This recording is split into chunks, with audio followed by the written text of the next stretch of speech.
What's going on, you guys? Welcome back to another episode of Dave reads Twilight for you guys. Well, read along. I guess YouTube has strict policies, so I'm calling it read alongs. So yeah, read along. Twilight read along, chapter 5. First off, before I start reading, if you guys like this video, please go ahead and give it a like, share, and subscribe if you're new to the channel. Chapter 5, Blood Type. And mind you guys, it's a very, very long chapter. So it might be split into two videos. Hope it's not, but it might be. We'll see though. I know it's over a 30-minute read. It's almost like a 45-minute read probably, or maybe an hour read. So it might be two 30-minute episodes. I'm shut up now. I'm going to start reading. I made my way to English in a daze. I didn't even realize when I first walked in that class had already started. "Thank you for joining us, Miss One," Mr. Mason said in a sparging tone. I flushed and hurried to my seat. It wasn't until class ended that I realized Mike wasn't sitting in his usual seat next to me. I felt a twinge of guilt. But he and Eric both met me at the door as usual, so I figured I wasn't totally unforgiven. Mike seemed to become more himself as we walked, gaining enthusiasm as he talked about the weather report for this weekend. The rain was supposed to take a minor break, and so maybe his beach trip would be possible. I tried to sound eager to make up for just. I tried to sound. Fucking yawns, man. I don't know why. I tried to sound eager to make up for disappointing him yesterday. It was hard. Rain or no rain, it would still only be in the high 40s, if we were lucky. The rest of the morning passed in a blur. It was difficult to believe that I hadn't just imagined what Edward had said, and the way his eyes had looked. Maybe it was just a very convincing dream I had confused with reality. That seemed more probable than that I really appealed to him on any level. So I was impatient and frightened as Jessica and I entered the cafeteria. I wanted to see his face, to see if he'd gone back to the cold, indifferent person I'd known for the last several weeks, or if, by some miracle, I'd really heard what I thought I'd heard just this morning.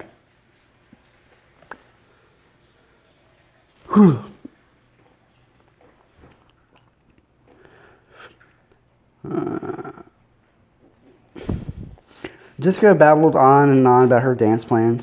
Lauren and Angela had asked the other boys, and they were all going together, completely unaware of my inattention. Disappointment flooded through me as my eyes unerringly focused on his table. The other four were there, but he was absent. Had he gone home? I followed the still babbling Jessica through the line, crushed. I lost my appetite. I thought nothing but about nothing but a bottle of lemonade. I just wanted to go sit down and sulk. Edward Cullen is staring at you again, Jessica said, finally breaking through my abstraction with his name. I wonder why he's sitting alone today. Now, that's not how she sounded in the movie, but whatever. None of my characters sound like how they sound in the movie, but I'm trying to differentiate you know what I'm trying to say. I'm trying to make them different.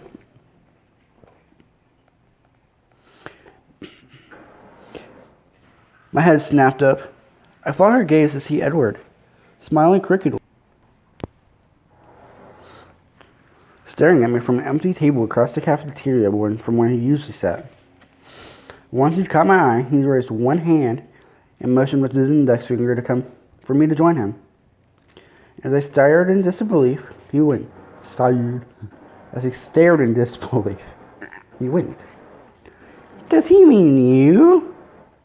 Jessica asked with insulting astonishment in her voice. Maybe he needs help with his biology homework, I muttered for her benefit. I'd better go see what he wants. I could feel her staring after me as I walked away. When I reached his table, I stood behind his chair across from him, unsure. Why don't you sit with me today? He asked, smiling. I sat down automatically, watching him with caution. He was still smiling. It was hard to believe that someone so beautiful could be real. I was afraid that he might disappear and put a poof of smoke, and I would wake up. He seemed to be waiting for me to say something. This is different, I finally managed. Well, he paused, and then the rest of the words followed in a rush. I decided as long as I was going to hell, I might as well do it thoroughly. I waited for him to say something that made sense. The seconds ticked by. You know, I don't have any idea what you mean, I eventually pointed out. I know. He smiled again, and then he changed the subject. I think your friends are angry with me for stealing you. They'll survive. I could feel their stare boring into my back. I may not give you back, though, he said with a wicked glint in his eyes. I gulped. He laughed. You look worried.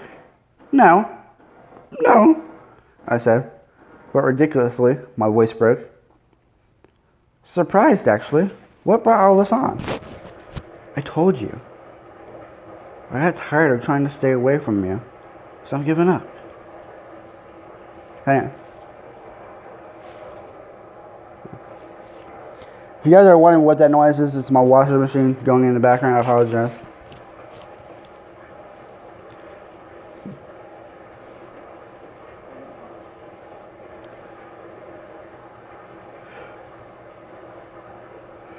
I told you. I got tired of trying to stay away from you, so I'm giving up. He was still smiling, but his osher eyes were serious. Giving up? I repeated in confusion.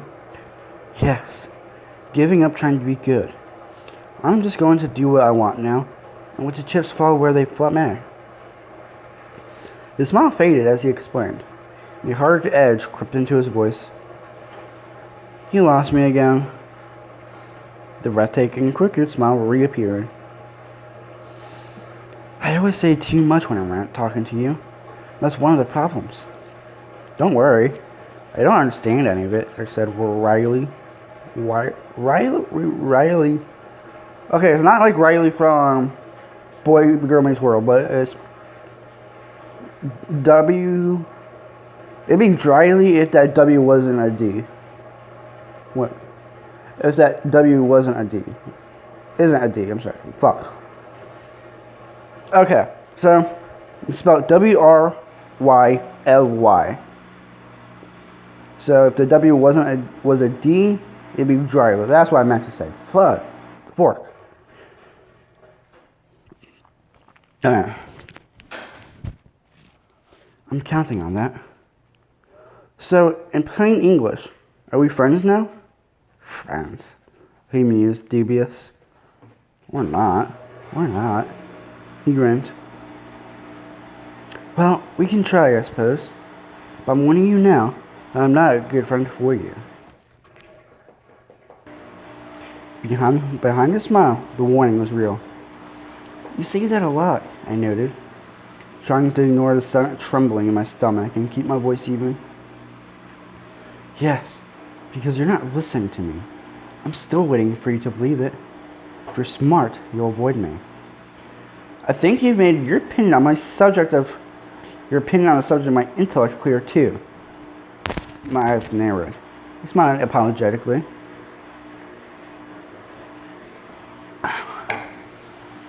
So, as long as I'm being not smart, we'll try to be friends? I struggle to sum up the confusing exchange. That sounds about right. I looked down at my hands wrapped around the lemonade bottle, not sure what to do now. What are you thinking? He asked curiously. I looked up into his deep gold eyes, became befuddled, and, as usual, blurted out the truth. I'm trying to figure out what you are. His jaw tightened, but he kept his smile in place with some effort. Are you having any luck with that? He asked in an offhand tone. Not too much, I admitted. He chuckled. What are your theories? I blushed. I've been vacillating during the last month between Bruce Wayne and Peter Parker. There's no way I was going to own up to that. Won't you tell me? He asked, tilting his head to one side with a shockingly tempting smile. I shook my head. Too embarrassing. That's really frustrating, you know, he complained. No, I disagreed quickly, my eyes narrowing. How can your eyes narrow? Like, I want to see a picture of that somehow. I also have a crooked smile. I can't imagine why that would be frustrating at all. Just because someone refuses to tell you what they're thinking, even if all the while they're making cryptic remarks, specifically designed to keep you up at night, wondering what they could possibly mean. Now, why could that be frustrating? He grimaced. Or better, I continued, the pent-up annoyance flowing freely now. Say that person also did a wide range of bizarre things, from saving your life under impossible circumstances one day, to treating you like a pariah the next. And he never explained any of that either, even after he promised. That also would be very non-frustrating. You've got a bit of a temper, don't you? I don't like double standards. We stared at each other, unsmiling. He glanced over my shoulder, and then, unexpectedly, he snickered. What? Your boyfriend seems to think I'm being unpleasant to you. He's debating whether or not to come up and break up our fight. He snickered again. I don't know who you're talking about, I said frostily.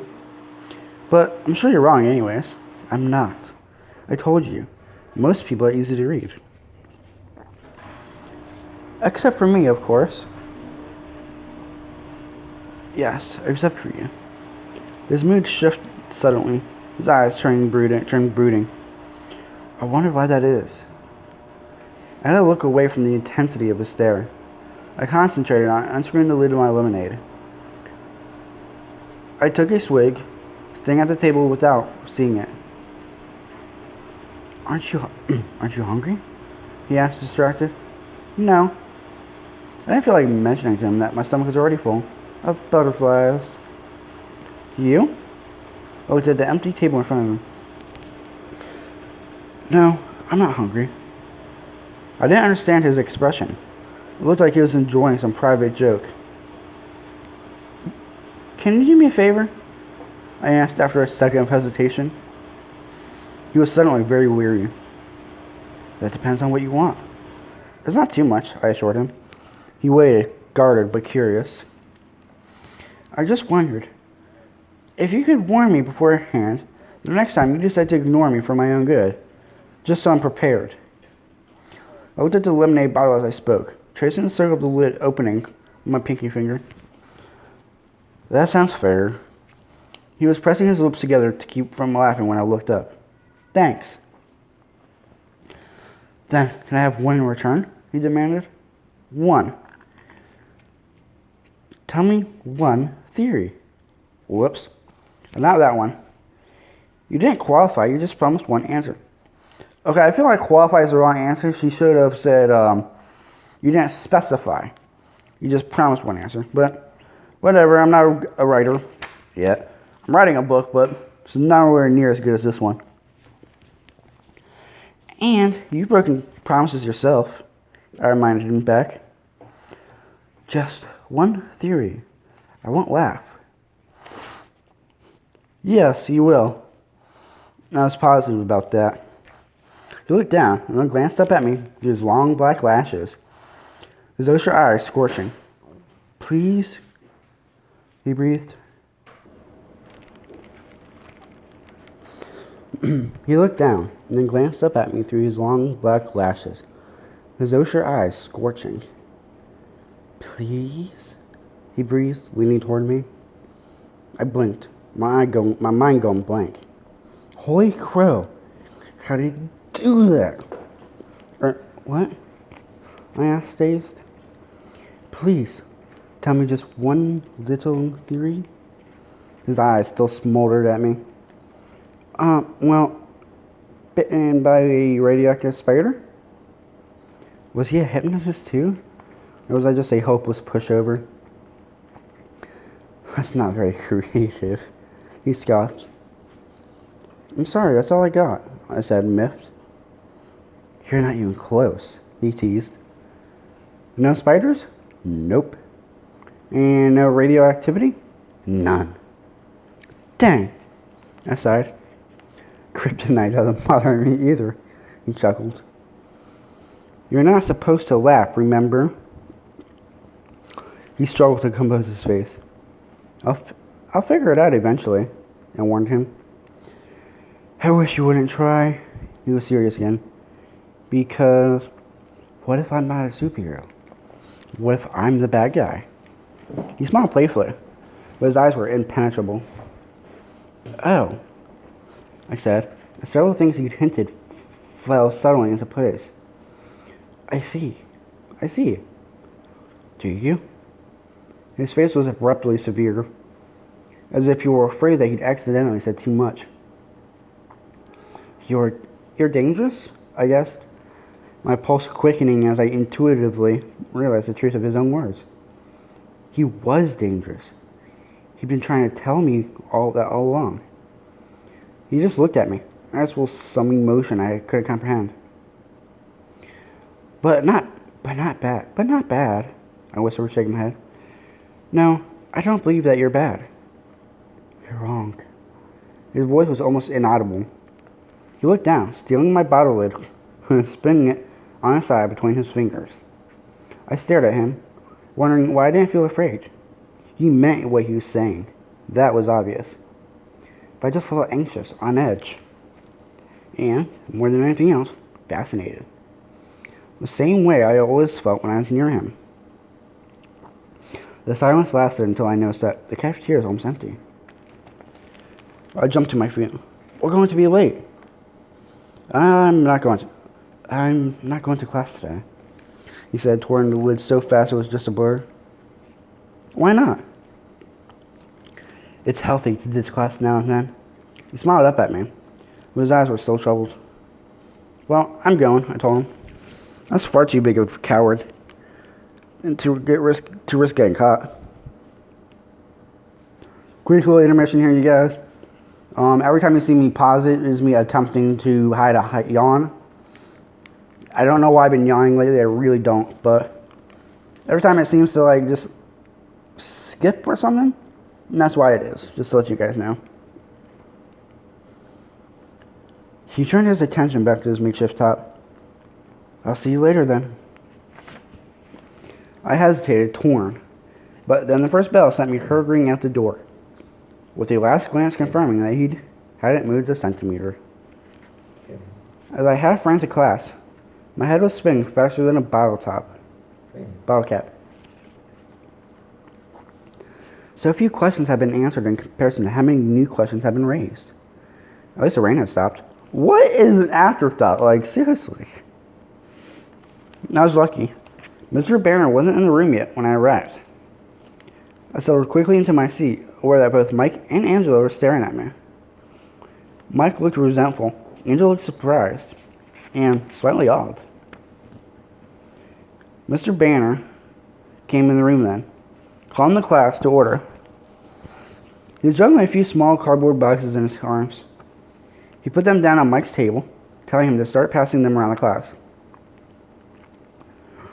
Okay, guys, I want you all to take one piece from each box, he said as he produced a pair of rubber gloves from a pocket of his lab jacket and pulled them on. The sharp sound as the gloves snapped into place against his wrist seemed ominous to me. The first should be an indicator card, he went on, grabbing a white card with 4 squares marked on it and displaying it. The second is a 4-pronged applicator. He held up something that looked like a nearly toothless hair pick. And the third is a sterile micro lancet. He held up a small piece of blue plastic and split it open. The barb was invisible from this distance, but my stomach flopped. I'll be coming around with a dropper of water to prepare your cards, so please don't start until I get to you. He began at Mike's table again, carefully putting on water in each one of the 4 squares. Then, I want you to carefully prick your finger with the lancet. He grabbed Mike's hand and jabbed the spike into the tip of Mike's middle finger. Oh no. Clammy moisture broke out across my forehead. Put a small drop of blood on each one of these prongs, he demonstrated, squeezing Mike's finger until the blood flowed. I swallowed convulsively, my stomach heaving. And then apply it to the card, he finished, holding up the dripping red card for us to see. I closed my eyes, trying to hear through the ringing in my ears. Brenna, stop. The Red Cross is having a blood drive in Port Angeles next weekend, so I thought you should all know your blood type. He sounded proud of himself. Those of you who aren't 18 yet will need a parent's permission, or I will sleep at my desk. He continued through the room with his water drops.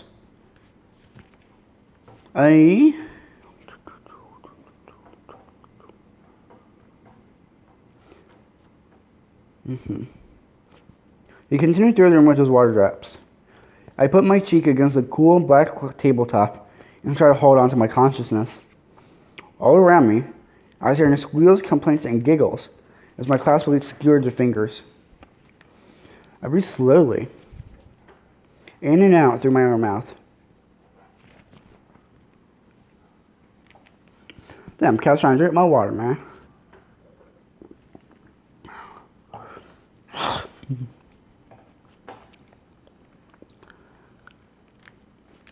I breathed slowly in and out through my mouth.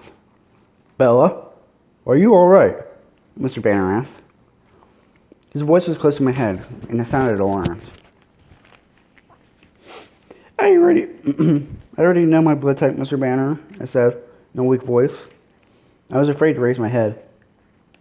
Are you feeling faint? Yes, sir, I muttered, internally kicking myself for not ditching when I had the chance. Can someone take Bella to the nurse, please? He called. I didn't have to look up to know that it was Mike. That would be Mike who volunteered. Can you walk? Yes, I whispered. Just let me get out of here. I thought I'll crawl. Mike seemed eager as he put his arm around my waist and pulled my arm right over his shoulder. I leaned against him heavily on the way out of the classroom. Mike towed me slowly across campus. When we were around the edge of the cafeteria, out of the sight of Building 4, in case Mr. Banner was watching, I stopped. Just let me sit for a minute, please. He helped me sit on the edge of the walk. And whatever you do, keep your hand in your pocket, I warned. I was still so dizzy. I slumped over on my side, putting my cheek against the freezing, damp cement of the sidewalk, closing my eyes. It seemed to help a little. Whoa, you're green, Bella, Mike said nervously. Bella? A different voice called from the distance. No. Please let me be imagining that horribly familiar voice. What's wrong? What's wrong? Is she hurt? His voice was closer now. He sounded upset.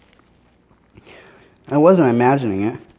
I squeezed my eyes shut, hoping to die, or at the very least, not to throw up. Mike seemed stressed. I think she's fainted. I don't know what happened. She didn't even stick her finger. Bella. Edward's voice was right beside me, relieved now. Can you hear me? No. I groaned. Go away. He chuckled. I was taking her to the nurse, Mike explained in a defensive tone, but she wouldn't go any further. I'll take her, Edward said. I could hear the smile still in his voice. You can go back to class. No, Mike protested. I'm supposed to do it. Suddenly, the sidewalk disappeared from beneath me. My eyes flew open in shock. Edward had scooped me up in his arms, as easily as if I weighed 10 pounds instead of 110. Put me down! Please let me not vomit on him. He was walking before I was finished with talking. Hey! Mike called, already 10 paces behind us. Edward ignored him. I'm so sorry to like book Edward. Edward ignored him. You look awful, he told me, grinning. Put me back on the sidewalk, I moaned. The rocking movement of his walk was not helping. He held me away from his body, gingerly, supporting all my weight with just his arms. It didn't seem to bother him. So, you faint at the sight of blood? He asked. This seemed to entertain him. I didn't answer. I closed my eyes again, fought the nausea with all my strength, clamping my lips together. And not even your own blood, he continued, enjoying himself. I don't know how he opened the door while carrying me, but it was suddenly warm, so I knew we were inside. Oh my! I heard a female voice gasp. She fainted in biology. I opened my eyes. I was in the office, and Edward was striding past the front counter towards the nurse's door. Mrs. Sakoa, the red-headed front office receptionist, ran ahead of him to hold it open. The grandmotherly nurse looked up from a novel, astonished, as Edward swung in the room and placed me gently on the crackly paper that covered the round vinyl mattress on the one cot. Then he moved to stand against the wall as far across the narrow room as possible. His eyes were bright, excited. She's just a little faint, he reassured the startled nurse. They're blood typing in biology. Bernard nodded sagely. There is always one. He muffled a snicker. Just lie down for a minute, honey. It'll pass. I know, I sighed. The nausea was already fading. Does this happen a lot? She asked. Sometimes, I admitted. Edward coughed to hide another laugh. You can go back to class now, she told him. I'm supposed to stay with her. He said this with such a short authority that, even though she pursed her lips, the nurse didn't argue it any further. I'll go get you some ice for your forehead, dear, she said to me, then bustled out of the room. You were right, I moaned, letting my eyes close. I usually am, but about what in particular this time? Ditching is healthy. I practiced breathing evenly. You scared me for a minute there, he admitted after a pause. His tone made it sound like he was confessing a humiliating weakness. I thought Newton was dragging your dead body off to bury it in the woods. Ha ha.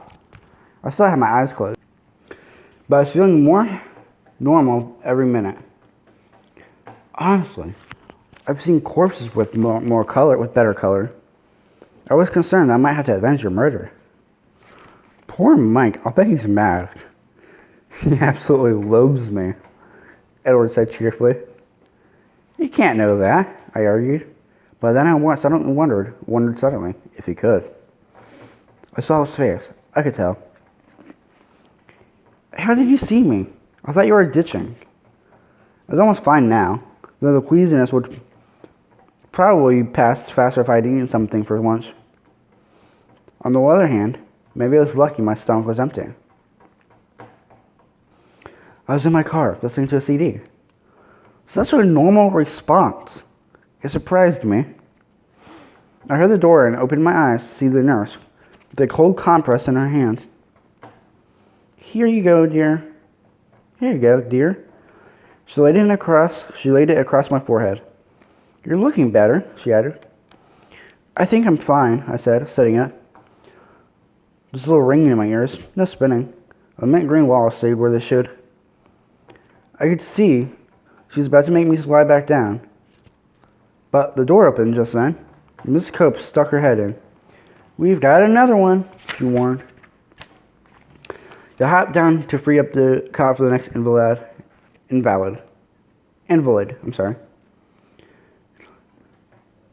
I handed the compress back to the nurse. Here, I don't need this. And then Mike staggered through the door, now supporting a sallow-looking Lee Stevens, another boy in our biology class. Edward and I drew against the wall to give them room. Oh no. Edward muttered. Go out of the office, Bella. I looked up at him, bewildered. Trust me, go. I spun and caught the door before it closed, darting out of the infirmary. I could feel Edward right behind me. You actually listened to me. He was stunned. I smelled the blood. I said, wrinkling my nose. Lee wasn't sick from watching other people like me. People can't smell blood, he contradicted. Well, I can. That's what makes me sick. It smells like rust and salt. He was staring at me with an unfathomable expression. What? I asked. It's nothing. Mike came through the door then, glancing from me to Edward. The look he gave Edward confirmed. Mike came through the door then, glancing from me to Edward. The look he gave Edward confirmed what Edward had said about loathing. He looked back at me, his eyes glum. You look better, he accused. Just keep your hand back in your pocket, I warned him again. It's not bleeding anymore, he muttered. Are you going back to class? Are you kidding? I just have to turn around and come back. Yeah, I guess. So, are you going this weekend? To the beach? While he spoke, he flashed another glare toward Edward, who was standing against a cluttered counter, motionless as a sculpture, staring off into space. I tried to sound as friendly as possible. Sure, I said as I was in. Sure, I said I was in. We're meeting at my dad's store at 10. His eyes flickered to Edward again, wondering if he was giving out too much information. His body language made it clear that it wasn't an open invitation. I'll be there, I promised. I'll see you in the gym then, he said, moving uncertainly toward the door. See you, I replied.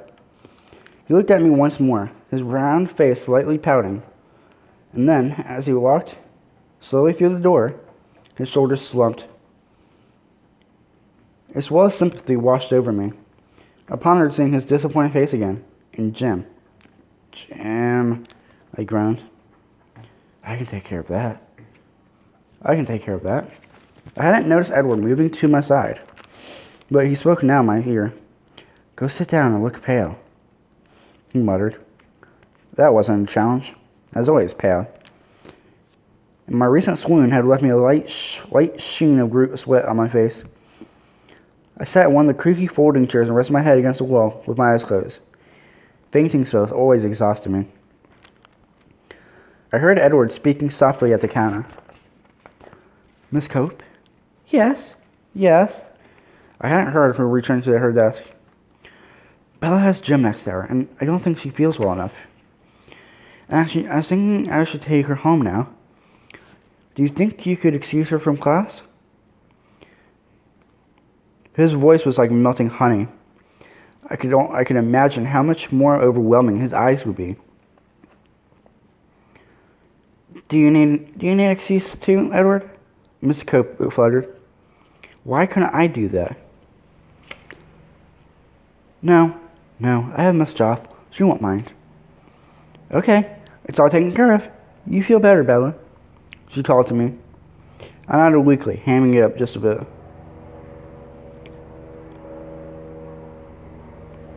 Can you walk, or do you want me to just carry you again? It's Edward. Can you walk, or do you want me to carry you again? With his back to the receptionist, the expression came sarcastic. Again, I'm liking Edward more and more in this book. I'll walk. I stood carefully, and I was still fine. He held the door for me. He smiled polite, but his eyes mocking. I walked out into the cold, finding mist that had just begun to fall. It felt nice. The first time I'd enjoy the constant moisture falling out of the sky, and wash my face clean of the sticky perspiration. Thanks, I said, as he followed me out. It's almost worth getting sick to miss Jim. Anytime. He was staring straight forward, squinting into the rain. So, are you going? This Saturday, I mean? Shit, yeah. Oh, that's bad, Edward asking. So are you going this Saturday, I mean? I was hoping he would, though it seemed unlikely. I can't picture him loading up to the carpool with the rest of the kids from school. He didn't belong in the same world. Oh, how you don't know that yet, but just hoping that he might give me the first twinge of enthusiasm I'd felt for the outing. Where are you guys? Where are y'all going exactly? You're still looking ahead, expressionless. Down to La Push, the first beach. I studied his face, trying to read it. His eyes seemed to narrow. That's a mouthful. Hang on. Infinitesimally. If you guys can pronounce that or like spell it out for me, like syllable by syllable in the comment section below, it's INFINITESIMALLY. If you guys can like tell me how that's pronounced, that'd be great. I want to say it's infinitesimally, but I didn't know that's way off. He glanced down at me from the corner of his eye, smiling.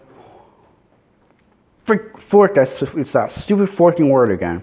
Riley? I really don't think I was invited. I sighed. I just invited you. Let's you and I not push poor Mike any further this week. We don't want him to snap. Let's you and I not push poor Mike any further this week. We don't want him to snap. His eyes danced. He was enjoying the idea more than he should. Mike, I muttered, preoccupied by the way he'd said, you and I. I liked it more than I should. We were near the parking lot now. I veered left. Toward my truck, something caught my jacket, yanking me back.